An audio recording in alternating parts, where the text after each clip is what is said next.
Hello everyone, hope you all are doing well and once again welcome back to the channel. तो जी सुबह के बजे हैं 4:30 और बहुत टाइम के बाद मैं आप लोगों के साथ अपना very early morning routine share कर रही हूँ। अच्छा, कल लकी ने ना अपने जूते वगैरह धोए थे तो इसने जो मशीन का वाटर इनलेट आउटलेट वाला पाइप है वो निकाल लिया था।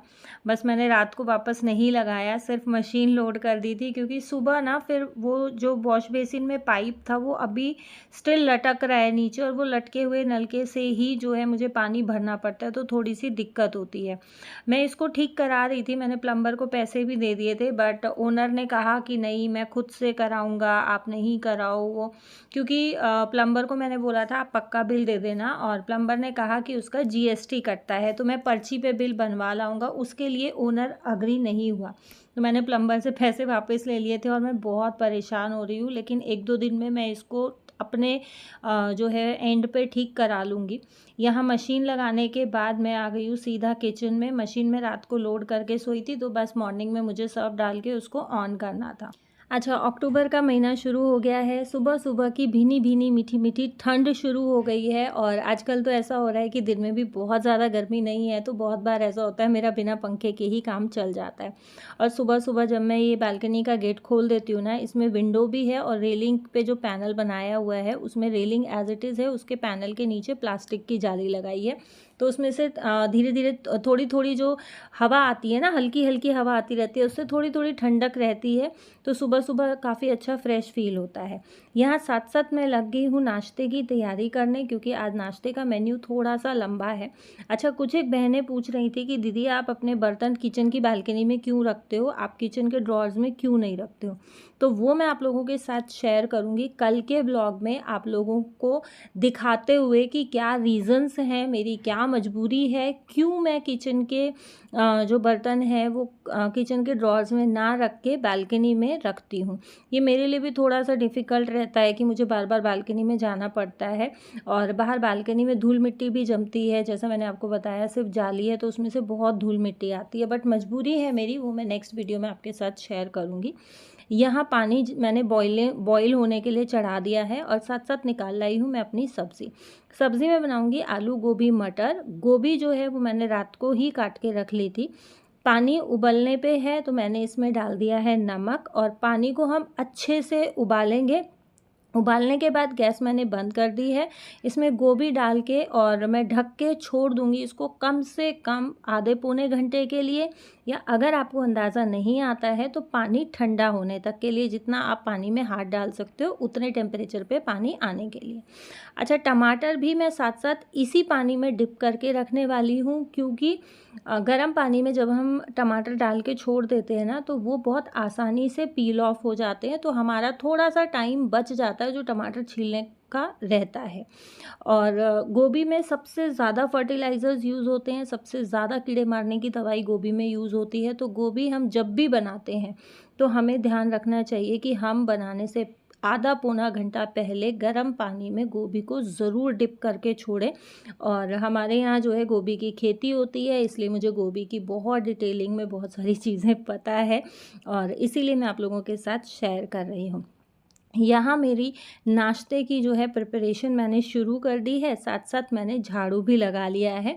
और झाड़ू लगाने जब मैं लगी थी ना तो मैंने अपनी साथ साथ चाय बननी रख दी थी, और ये एक बहुत अच्छा सुबह का ना मेरा तालमेल बैठा हुआ है कि मैं चाय चढ़ा के नाश्ते की कुछ तैयारी करती हूँ तब तक चाय बन जाती है, या मैं चाय चढ़ा के झाड़ू लगाने लगती हूँ उतनी देर में मेरी चाय बन जाती है। और बिल्कुल टाइम ना परफेक्ट बैठता है, ना मेरी चाय कच्ची रहती है ना मेरी चाय जलती है। मुझे पता है कि हाँ इतने टाइम में मेरे घर में झाड़ू लग जाएगा और इतने टाइम में मेरी चाय बन जाएगी। यहाँ जो है पानी ठंडा हो गया तो गोभी को मैंने निकाल लिया स्टेनर में और टमाटर को भी मैंने अलग बोल में ले लिया है। यहाँ अभी जब तक गोभी का पानी अच्छे से निचुड़ जाएगा तब तक मैं तैयारी करूँगी छौंक के सामान की। तो लहसुन प्याज ये मैं छील के चॉप करके रख लूँगी और आपको मैं दिखाऊंगी कि टमाटर कितना इजीली पील ऑफ हो जाता है गर्म पानी में डालने के बाद।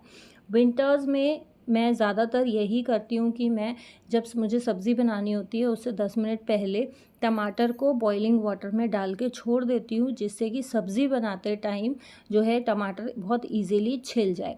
अच्छा, जो देसी टमाटर होता है ना, उसको मैं बहुत कम छीलती हूँ, लेकिन जो हाइब्रिड टमाटर होता है उसको अगर मैं सब्ज़ी में यूज़ कर रही हूँ तो मैं ज़रूर से छील के डालती हूँ, क्योंकि हाइब्रिड टमाटर का छिलका बहुत हार्ड होता है जो कि गलता नहीं है।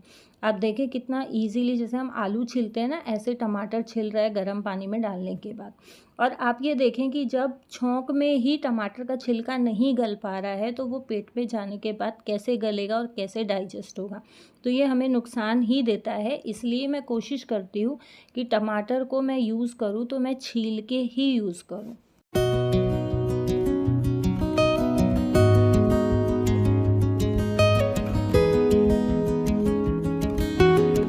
अच्छा, हम इंडियन मॉम्स का या इंडियन वुमेन्स का मॉर्निंग रूटीन ऑलमोस्ट सेम होता है, और मॉर्निंग रूटीन ही नहीं, हमारा पूरे दिन का रूटीन ऑलमोस्ट सेम होता है, क्योंकि सबके घरों में वही सेम काम होते हैं। फ़र्क सिर्फ इतना है कि आप अपने मॉर्निंग रूटीन को कितना प्रोडक्टिव बना सकते हो अपने हैबिट्स से, और कितना आप सुबह के जो रूटीन होता है उसमें टाइम सेविंग कर सकते हो पूरे दिन के लिए। क्योंकि पूरे दिन का जो हमारा रूटीन रहता है, मॉर्निंग का, आफ्टरनून का या इवनिंग का, इनमें सबसे ज़्यादा इम्पॉर्टेंट जो हमारा रूटीन होता है वो मॉर्निंग रूटीन होता है, क्योंकि मॉर्निंग रूटीन पे ही हमारा पूरा दिन डिपेंड करता है। तो अगर हम अपने मॉर्निंग के कामों को या मॉर्निंग रूटीन को एक प्रोडक्टिव रूटीन बना के चलते हैं ना, तो पूरा दिन हमारा बहुत इजी हमें फील कराता है, हम बहुत रिलैक्स फील करते हैं और बाकी के काम हम बहुत इजीली कर सकते हैं। सपोज़ कि अगर हम मॉर्निंग का ब्रेकफास्ट 7-8 बजे तक अपना निपटा लेते हैं, उसके बाद उसके साथ साथ ही जैसे मैं अपने कपड़ों का काम भी निपटा लेती हूँ, अपने झाड़ू लगा लेती हूँ, तो मॉपिंग वगैरह रह जाता है, बीच में मुझे टाइम लगता है तो मैं नहा भी लेती हूँ, तो मेरा जो घर का काम है वो मैक्सिमम 9 साढ़े 9 बजे तक ख़त्म हो जाता है। तो उसके बाद 9 साढ़े 9 से और दोपहर का लंच बनाने तक मुझे 2-3 घंटे बहुत इजीली मिल जाते हैं, जिनमें मैं रिलैक्स कर सकती हूँ, मैं अपने बाकी के काम कर सकती हूँ। तो इस तरीके से हम अपने रूटीन को प्रोडक्टिव रख सकते हैं। अच्छा, ये देखो, जो लोग ये बोलते हैं ना मेरे लिए कि इसको कोई काम धंधा नहीं है, सुबह सुबह उठती है, कैमरा लेके बैठ जाती है, मैंने ये बनाया, मैंने वो बनाया, मैंने ये खाया, मैंने ये किया, मैंने वो किया, जिनको लगता है कि ब्लॉगिंग बहुत ईजी टास्क है, तो मेरे साथ कभी कभी ब्लॉगिंग के चक्कर में ये भी होता है। मैं तेल गरम होना रख के कपड़े फैलाने चली गई और गैस भूल गई तेज, सिम नहीं करके गई, तो ये आई हूँ तब तक कढ़ाई का मेरा ये हाल है। तो अभी देखना, ये जल तो गई है लेकिन साफ कितनी मुश्किल से होगी, तो मेरा ये काम बढ़ गया। तो ब्लॉगिंग कोई इजी टास्क नहीं है, बहुत डिफिकल्ट टास्क है। जिन लोगों को लगता है कि मुझे कोई भी काम नहीं है, मैं ठाली हूँ, सुबह 4 बजे उठ के मैं कैमरा ऐसे ही लेके बैठ जाती हूँ, तो प्लीज़ आप लोग एक बार ट्राई ज़रूर कीजिए ब्लॉगिंग, और उसके बाद एडिट करके देखिए, तब आपको पता चलेगा कि ब्लॉगिंग एक्चुअली कितना डिफिकल्ट टास्क है।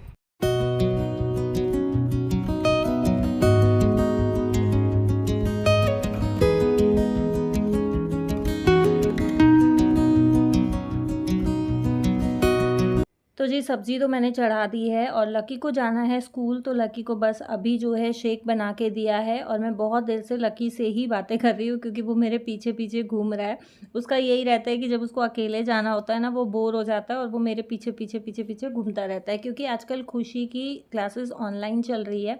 मालवीय नगर के किसी एजुकेशनल इंस्टीट्यूट में आग लग गई थी, तो उसके बाद दिल्ली गवर्नमेंट ने रूल्स जो है बहुत ज़्यादा स्ट्रिक्ट कर दिए हैं, और अप्रॉक्स 1 हफ्ते से ज़्यादा हो गया है द्वारका में ज़्यादातर एजुकेशनल इंस्टीट्यूट्स ऑनलाइन क्लासेस ही ले रहे हैं। अभी कुछ भी नहीं पता है कि क्लासेस कब से ऑफलाइन होंगी और इंस्टीट्यूट्स कब से रीस्टार्ट होंगे। जो बहनें यहाँ दिल्ली से या द्वारका से जुड़ी हुई हैं, और अगर आप लोगों के बच्चे भी जाते हैं, तो प्लीज़ मुझे कंफर्म कराइएगा कि आप लोगों के बच्चों के इंस्टीट्यूट ऑफलाइन क्लासेस ले रहे हैं या ऑनलाइन ले रहे हैं। यहाँ बर्तन भी मैंने साथ साथ लगा दिए हैं, पानी निकाल दिया है, और सब्ज़ी मेरी जो है पक गई थी, तो उसमें मैंने डाली है उबली हुई मटर। फ्रेश मटर है, जिसको मैंने 1 सीटी लगा के उबाल लिया था। अगर आपके पास फ्रेश मटर नहीं है तो आप फ्रोज़न मटर भी यूज़ कर सकते हैं। यहाँ 2-4 बर्तन जो है हो गए थे, चाय पानी के, लकी ने नाश्ता किया था, शेक वगैरह पिया, तो इनको भी जो है मैं साथ-साथ अपने साफ़ करके चलूँगी, क्योंकि जब नाश्ते के बर्तन होंगे और मेरा क्या रहता है कि जैसे सब्ज़ी बन गई ना, उसको भी मैं साथ-साथ ट्रांसफ़र कर देती हूँ दूसरे बोल में, कढ़ाई, कुकर वो भी मैं माँज के रख देती हूँ, क्योंकि जब तक आपके सिंक में बड़े बर्तन रहते हैं ना, तो ऐसा लगता है कि बर्तन पता नहीं कितने सारे हैं। तो इसलिए बड़े बर्तनों को मैं पहले ही माँज के रखना प्रेफ़र करती हूँ, जिससे कि सिंक में बर्तन बहुत ज़्यादा ना दिखाई दे। लास्ट में मैंने इसमें डाल दिया एमडीएच का किचन किंग मसाला और सब्ज़ी बन गई है, आटा गूँध गया है। मैंने लकी का लंच पैक कर दिया था और लकी जा चुका है स्कूल, उसके पापा उसे ड्रॉप करने गए हैं।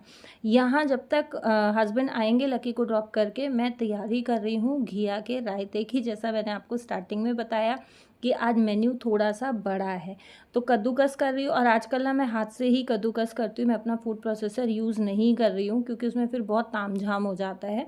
यहाँ घिया मैंने बॉयल होने रख दी है, घिया बॉयल हो रही है, तब तक मैं बाकी की तैयारी कर ले रही हूँ। दही का मैंने लस्सी बना लिया है और ये अदरक, लहसुन, हरी मिर्च ये मैंने दही डाल के कूट लिया था। इसमें डाल दिया है जो घिया मैंने बॉयल किया था, उसको टाइट निचोड़ के अच्छे से मिक्स करेंगे। नमक आप अपने टेस्ट के हिसाब से इसमें ऐड करें। थोड़ा-सा घी लिया है, हींग जीरा डाला है और ये हमारा रायते का तड़का रेडी हो गया है।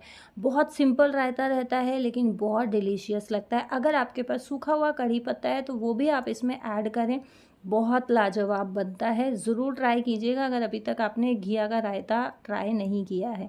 यहाँ मैंने लिया है मीठे नींबू का अचार सब्ज़ी और रायते के साथ, क्योंकि मैंने पराठे बनाए थे और सूखी सब्ज़ी के साथ हरी मिर्च मिल जाए तो बस 4 चाँद लग जाते। तो जी ये था आज का video. Thank you so much for watching.